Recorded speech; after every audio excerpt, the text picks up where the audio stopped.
మహాదేవుడి యొక్క అనుగ్రహంతో అంబ అనేటువంటి ఆమె శిఖండిగా అవతరించడం జరిగింది. మహాభారతంలో మహాదేవుడి యొక్క పాత్రకి ఇది రెండవ కారణం. ఇక పాండవులకి కష్టం వచ్చినప్పుడల్లా శంకరుడి యొక్క అనుగ్రహం కలిగినట్టుగా మనం మహాభారతంలో అనేక సందర్భాల్లో చూడవచ్చు. దీనికి ఇంకొక సందర్భం ఏంటంటే, అరణ్యవాసం చేస్తున్నారు పాండవులు, ద్రౌపదీదేవితో సహా 6. ఇంతేకాకుండా ధర్మరాజు అరణ్యానికి వచ్చాడని తెలుసుకొని వందలు వేల మంది ఋషులందరూ కూడా ధర్మరాజు దగ్గరికి వచ్చేవాళ్ళు.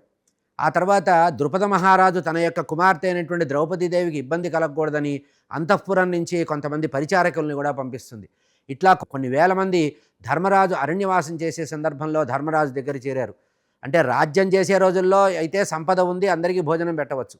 ఈ అరణ్యంలో భోజనం పెట్టడం ఎట్లా అని ఆలోచించినప్పుడు అప్పుడు ఈశ్వర వరప్రసాదం చేత వ్యాస భగవానుడు అక్కడికి వస్తాడు.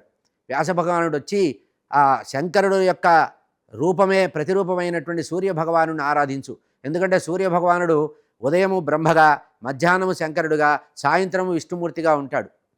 మనం అందుకనే రోజుకు 3 సార్లు సంధ్యావందనం చేసే ఆలోచన. ఎందుకంటే బ్రహ్మ విష్ణు మహేశ్వరుల యొక్క త్రిమూర్త్యాత్మకమైన రూపమే సూర్యనారాయణమూర్తి.